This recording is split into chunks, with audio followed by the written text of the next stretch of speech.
Hi, how are you? My name's Latoya. What's your name? Ashley Wilson. Nice to meet you. Nice to meet you as well. Okay, my name is Latoya Beard. As I've just told you, I'm a student at Temple University, and I would first like to thank you so much for volunteering to do this with me. This is a 30-minute session, and I have set a timer to indicate that this session will be coming to an end. At that time, we will then conclude with any last-minute thoughts that you might have. As a student, I would like to inform you that I cannot offer any form of legal confidentiality. However, what you tell me, except for the following important exceptions, which must be reported as required by state law: a serious issue of harm to yourself, indications of abusing or neglecting children, or other special conditions as required by Pennsylvania. I just want to inform you that this session will be shared with my professor at Temple University. And if at any time you start to feel uncomfortable, we can stop this session, and any recordings or written transcripts of the recording will be destroyed at the end of the course unless I have additional written permission from you. Is that okay? Yes, I believe. All right. Could you sign this for me? Sure.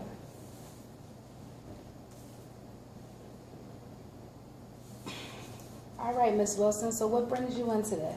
Well, for the past 2 years, roughly 2.5 years, I've been an alcoholic. It started roughly because I had a death in the family, and then proceeding from that, it just became hard for me to grasp it and understand it, and alcohol has just become a part of my daily routine. I mean, I'm a student, I work, but somehow I've incorporated alcohol in all of that, and I literally cannot go a day without having a drink, even if it's 2 to 3, sometimes more. It's just become part of my life, and I'm literally at a point where I don't know how to stop it. I feel like it's always been a part of my life, even though it's only been a short 2 years. I feel like I don't know how to stop drinking. I don't know how to take it out of my life. I don't know how to become this person who doesn't drink. Socially was one thing, occasionally was another, but now it becomes every day, to the point where I'm drunk. Sometimes I wake up and don't know what happened the night before. Sometimes I wake up feeling confused. I'm embarrassed of this fact. A lot of my family, some of my friends know, that I'm this type of person. It is embarrassing to me, but the actuality is I would love to stop it. I just don't know how to begin to stop it.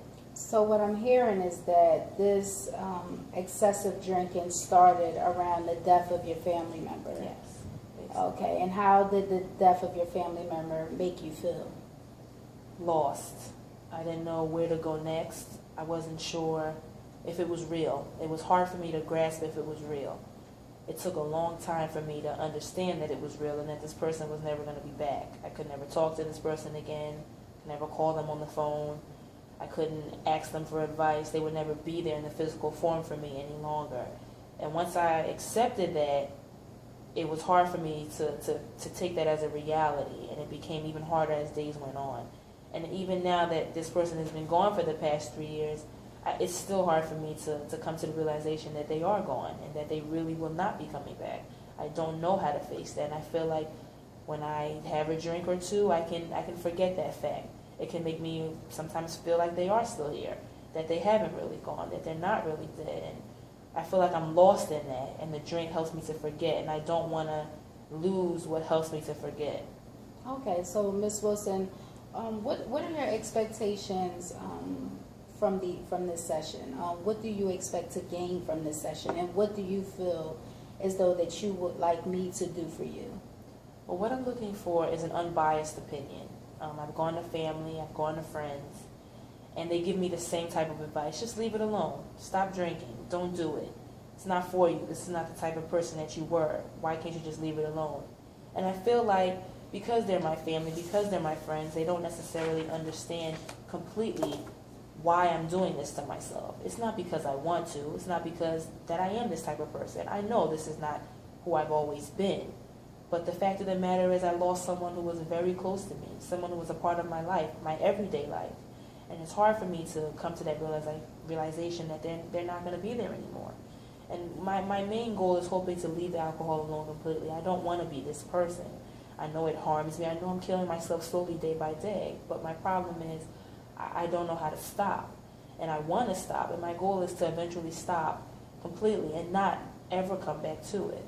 Do you mind if I take notes? No, sure, that's Okay. totally fine. So as you were saying, one of your major goals is to completely be able to stop drinking. Definitely. I would like to remove the title of alcoholic from my resume, so to say.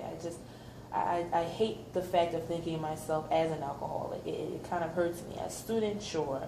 You know, a great coworker, maybe a great friend, a great sibling, but an alcoholic is a title I can't handle. Sometimes it's hard for me to even say that I am an alcoholic. I can definitely understand how, that could, that could be Hard. It is. it can be difficult. a little hard. I don't like people to look at me as an alcoholic. I mean, when my friends say it, I know it's real, but for me to stand up and say, you are an alcoholic, I can't form the words. I believe I'm someone who drinks way too much, but to give myself the title of an alcoholic, it's hard for me to admit that. Okay, cool. So the big main goal is to completely be able to stop drinking. Is that all? Maybe deal with the fact that I lost this family member in a different way without using alcohol to say that that's the way I'm dealing with it. Okay. In the past 3 years, that's the only way that I've dealt with it. Losing that person is, alcohol is the way that I can forget that they're gone and forget that they are not coming back. And I'm trying to find a different outlet that's not harming me and not harming my family, my friends, to see me this way. Okay, so what are some things that you like to do on your spare time? Well, like I said, I'm a nursing student, and I aspire to be an RN. Okay. I would love to work in cardiology, and the crazy thing is I love to help people, and I love to be around people, but I feel like I don't know who I am without the alcohol anymore. I love reading. I love taking long walks. I feel like with long walks I can forget what's going on in my world. I can forget all the bad. I can forget everything that's going through my mind. I can just walk and get lost in the people's faces, get lost in the scenery, get lost in the sounds of the traffic, and I can just forget. And I can walk for hours and just feel like I have no issues, I have no problems. But after that, I'm back to my reality. I'm back to being at the end of a bottle. I'm back to having that glass of vodka. And it's like, how do I leave that alone and stop going back to that? How do I stop resorting to that being my problem solver?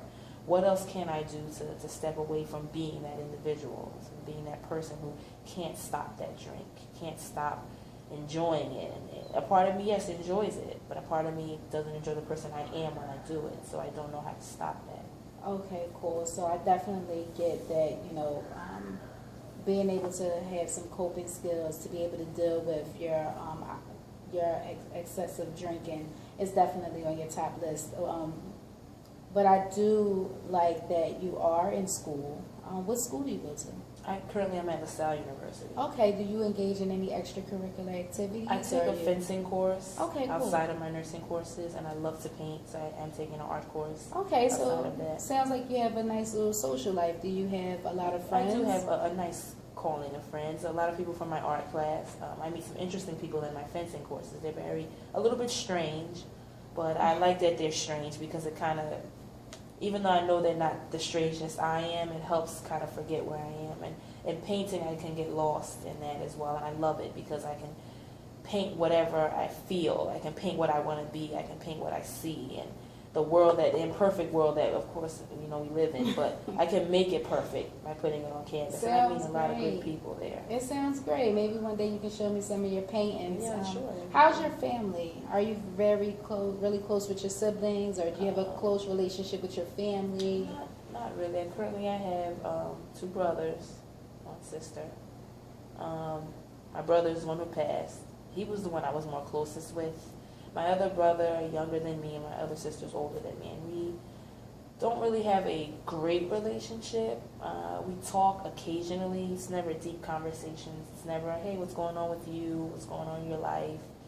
I feel like they're more judgmental than anything else. We have more of a broken family. We're not really together, even on holidays. It's always awkward when we're together. It doesn't feel like family. It doesn't feel like we're siblings and we should be bonding. It just feels kind of like odd. Okay, when is this going to be over? Okay. Does anyone in your family has any history of any medical illnesses or alcoholism? Has anybody ever been diagnosed with anything? No, not to my knowledge. Okay, cool. Okay, so back to you. Are you currently employed? I am, yes. Okay, where do you work? I work at a senior citizens home. It's called Uh-huh. Sunrise. Okay. And, I've been there for the past 3 years, and I like it. I mean, it pays the bills, I'll put it that way. Okay, what's your regular day like? Well, I work the 7 to 3 shift, Mm-hmm. so I'm up pretty early. I get up around 4:30 because I work kind of far. It's like an hour travel by car. Okay. So I'm up at 4:30. Most mornings I'm not having a drink. I'm not really a morning drinker. I get to work around 6:45, sometimes 6:50. Clock in, check on my residents. You know, there's breakfast that's served. You got to get people up, things like that. Then there's also lunch that's served. There's activities that go on during the day between breakfast and lunch. Depending on the activity, we engage with the residents during that. And then we'll have lunch, and in the afternoon there's, taking the residents to the bathroom, other things like that. Not going to go into great detail, but Okay, things like that's that. cool. Do you get along with your coworkers or your supervisors? My supervisor coworkers are great. Okay, I have cool. no problems with them. We all get along great. We all socialize great. They're a great bunch of people. Okay, cool. So this is a pretty good, healthy environment for you. It's Definitely, I would say so. I would definitely say it's a healthy environment. My supervisors are awesome. Okay. Coworkers are great. Yeah. All right, that sounds awesome. So, do you have any? I want to take it a little bit deeper. Do you have any medical problems? Currently, no. Okay, okay. All right, that's cool. So,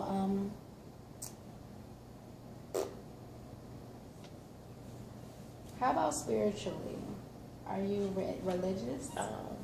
I believe in God. And Okay, that's about as far as it goes. I pray daily. okay, I'm not a churchgoer.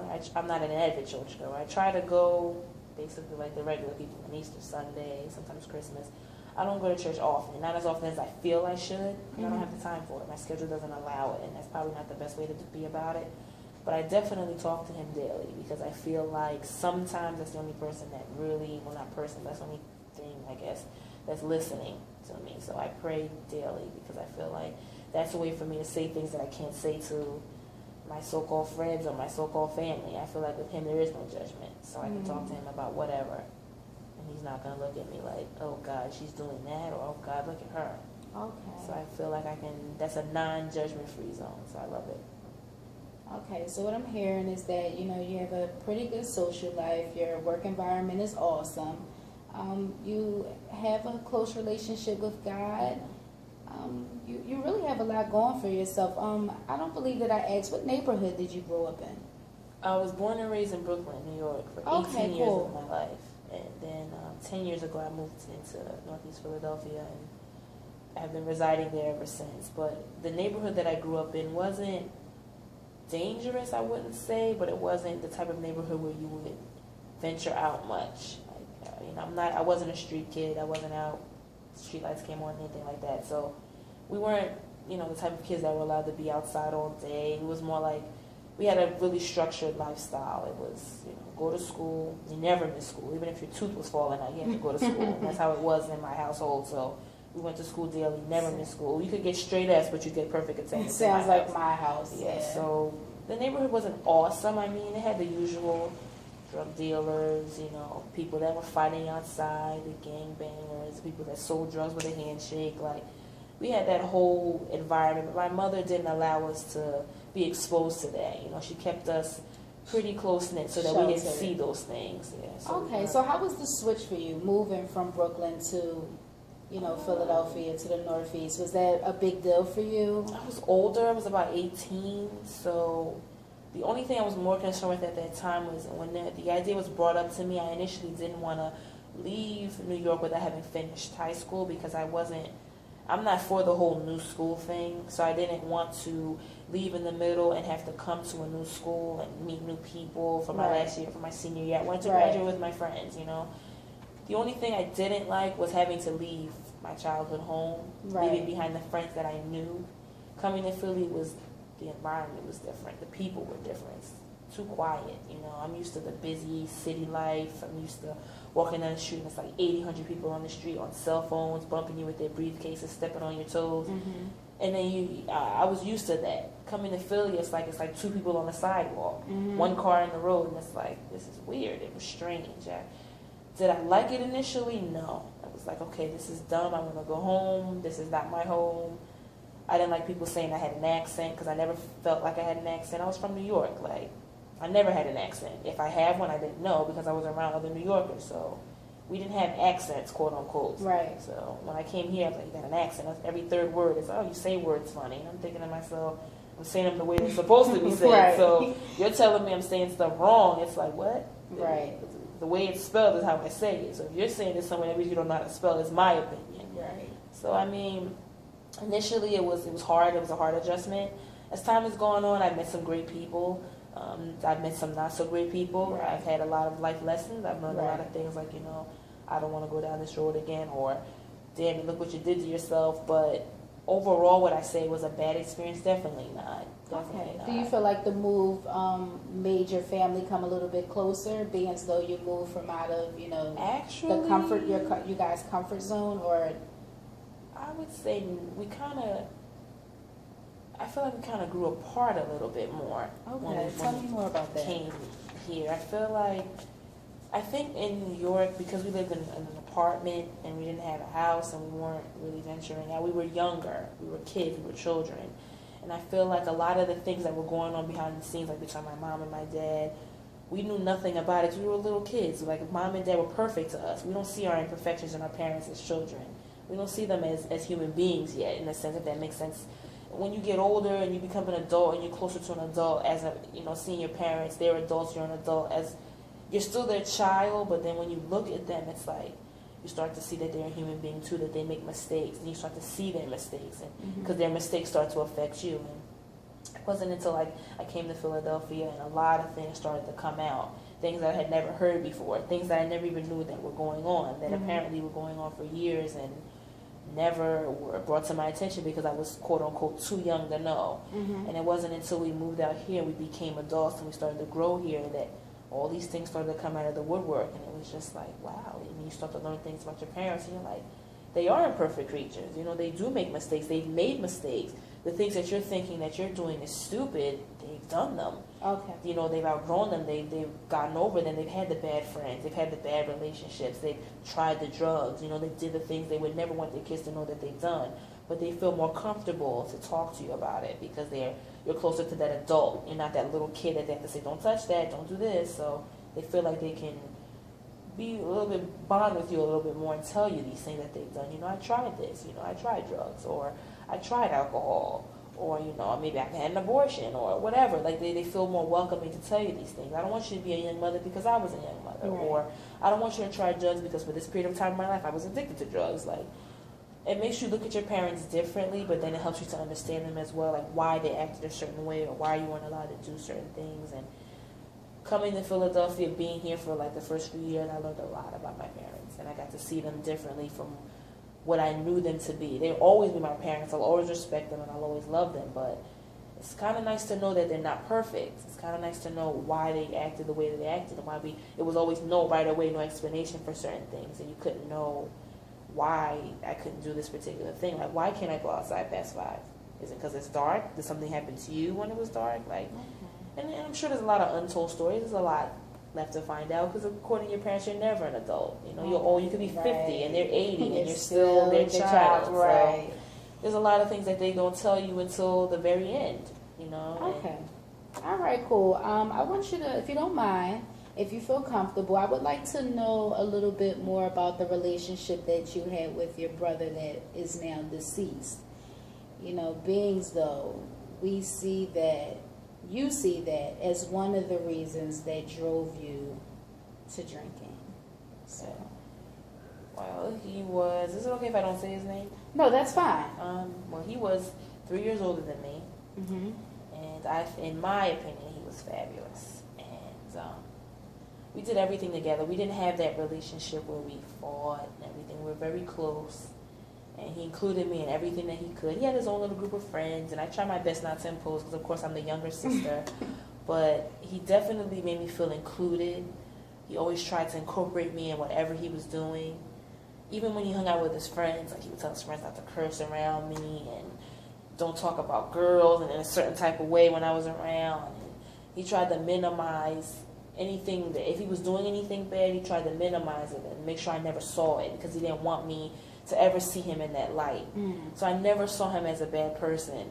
It wasn't until we got older that I learned the type of lifestyle that he was leading, and that he sold drugs, and that he was involved in a gang, and that his friends were his gang members. They weren't just friends. But as a child, I idolized him, and I wanted to be him. Like, I loved everything about him, like his laugh, his personality, his charisma, his potential. I saw those things in him, and I know he probably didn't see that in himself. And I always used to tell him the things I wanted for him. I wanted him to go to school. I wanted him to go to college. I wanted him to further his education. I wanted him to take that potential and go elsewhere. Like, there's so many different avenues he could have went with that, but he chose the lifestyle that he chose because it was comfortable, it was fast, it was easy. So you were kind of like his supportive younger big sister then. In a sense, yes, I was. I was. And my mother was against a lot of the things that he did. She hated the fact that he stayed out late. She hated the fact that he hung out with that crowd. She didn't like any of his friends, you know. She didn't get a good vibe about them. I'm not sure she knew exactly what he was doing, but I feel like as a mother, you always know deep down inside your child's not doing the right thing. He's involved in the bad thing. And she hated his friends weren't allowed to come over. They couldn't spend the night, none of that stuff. She wanted him in at a certain time. He was defiant. He didn't come in at that time. She said, you got to be home by midnight. He's strolling at 2, strolling at 3. And I was staying when I would wait for him because I wanted to hear what his night was like and what was he into and what did he do. And to me, he was just this amazing, amazing person. And every time I look back to that day, my mother actually told me, you know, he went out, like I remember that night, like it was yesterday. And I probably never forget it unless dementia takes my mind. That's the only way I'll ever forget. But the night that she told me, he had went out that night. And of course, he comes to my room, we play, whatever, and he's talking to me and everything. And then he's like, I'm about to go hang out with my boys and everything. And I'm like, all right, well, you know, I'll see you in the morning. And he always took me to school in the morning. So I was like, I'll see you in the morning. Middle of the night, my mom comes in the room. I could tell she's been crying. She sits on the end of my bed, and that's what woke me, because the weight of her sitting on the bed, I felt her. I got up, and I'm looking, and she's just sitting in my room, and it's dark. So I'm like, what's going on? And she's just sitting there, like, really quiet. So I flick the light on, and her eyes are, like, red, swollen. You can tell she's just been, like, crying for God knows how long. So I'm sitting there, and I'm looking at her, and then she just looks at me. And she just said, he's gone. And I'm like, who? And she says, your brother. He's gone. And then she burst out into tears. And for a moment, it's like everything around me just stopped.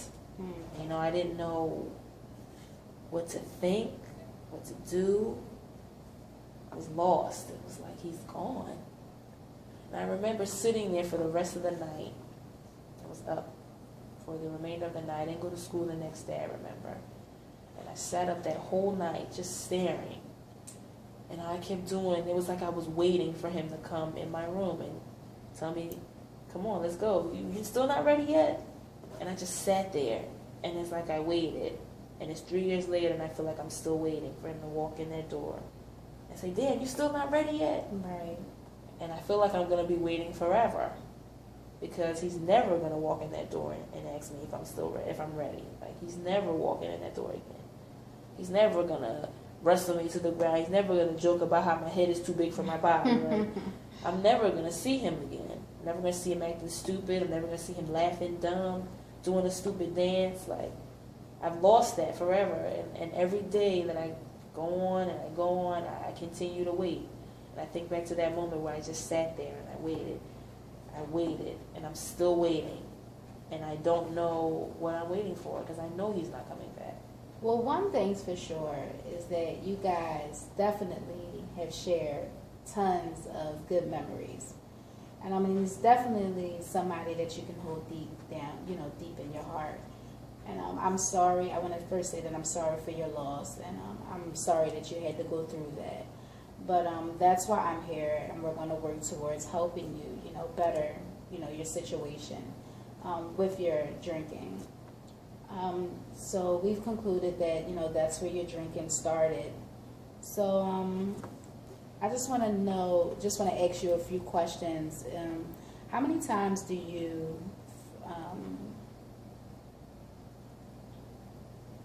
how many times a day, or how many drinks do you typically have a week? A bad week, about 10 drinks a week. Okay. Have you ever been hospitalized because of drinking? No, I have not. Okay, cool. And have you ever had any legal issues like a DUI because of drinking? No, I have not. Okay. And have you ever lost a job because of drinking? No, I have not. Okay. Have you ever felt like you should cut down on your drinking? Every day. Okay. And have people annoyed you by criticizing your drinking? Definitely. Yes, definitely. Right. They don't understand, and they do criticize. Yes. Oh, wow. Okay. Have you ever felt bad or guilty about drinking? Every sip, every time. I take a sip every time I pour a drink. And have you ever had a drink first thing in the morning to steady your nerves or to get rid of a hangover? No, Maybe to forget some things, maybe because of a bad dream, anything like that? I've never been a morning drinker. Never. I've never replaced it with a cup of orange juice. Never. I'm never a morning drinker. And you don't use any other type of substances? Like No, strictly marijuana? alcohol. Oh, okay, I've never tried anything. I've never even had the thought, which is crazy. Usually one addiction leads to another, but I've never even been a smoker. I don't even smoke cigarettes, none of that stuff. So I've never tried any heroin or anything. Strictly that liquor. I love the liquor, but the drugs I'm not very fond of. I have friends who are substance abusers, but I'm definitely not that person that touches it. I'm never really that person. But alcohol is definitely. We've only been talking a minute. Almost 3 minutes left. Okay, cool. So I want to just go over. I want to summarize it a little bit. So you do have a drinking problem. Yes, definitely. Okay, and you are aware that it's pretty much severe. Or, I mean, I guess so. Yeah. you guess. I feel like I have a problem. I do. Okay, and it's a problem. Do you want to seek help for that problem? I do indeed. I'm tired of being this person. I need help. I do need help. Yes. Okay, and that's why you're here with me today. I am, yes, because I need you to bring me back to myself. Okay, cool. Well, I'm glad that you came to seek help. So I want to identify some of the key supporters that you feel like you have in your life. Or do you have any key supporters in your life? Maybe another sibling, maybe a parent, maybe a best friend, maybe your boyfriend, anybody that you could think of that could help get you through this process. It would definitely be my boyfriend. Okay, Definitely. cool. And how's your relationship with your boyfriend? Is it pretty It's fabulous. Well, that makes you smile. Yeah. That's awesome. Definitely. He's awesome. He's amazing. It's been 8 years of bliss. I can't complain. Oh, wow. 8 years. 8 That's a years. pretty long time. Yeah. That's awesome. He's great. Doesn't see anything negative in me, and I love that. He doesn't judge me, and I love that. He loves me for who I am. Does he want me to stop? Of course, but he definitely accepts me for the person that I am, and he doesn't. I don't get judgment. I can talk to him about anything, and I don't feel that, oh my God, look at her kind of criticism. I don't get that, and I love that about him. I love that he's just perfect to me, and he sees me as perfect even though I'm not, and I love that. So I want to be that perfect that he sees, so that's why I'm here. That sounds great. Is there anyone else in your life He's it. who you see as a supporter? Your parents, anybody? My brother was my main supporter. Definitely was. Okay, cool. Do you have any strengths that you may want to tell me about or talk about? I think I'm a fabulous individual. Okay. Without the alcohol. Okay. I feel like if without the alcohol, I can get back to being that fabulous person. Okay. I feel like alcohol messes that up a little bit. It takes away from the person that I am. It doesn't allow people to get to know me. Right. Because with alcohol, it lowers all your inhibitions and you're not that person. So the real me, I would like for people to see that more. The person that I really and truly am without having to have that drink. Like there needs to be more of that. Leaving the alcohol alone, putting it aside, not even becoming a social drinker, just leaving it alone completely. Okay. Just sticking to water.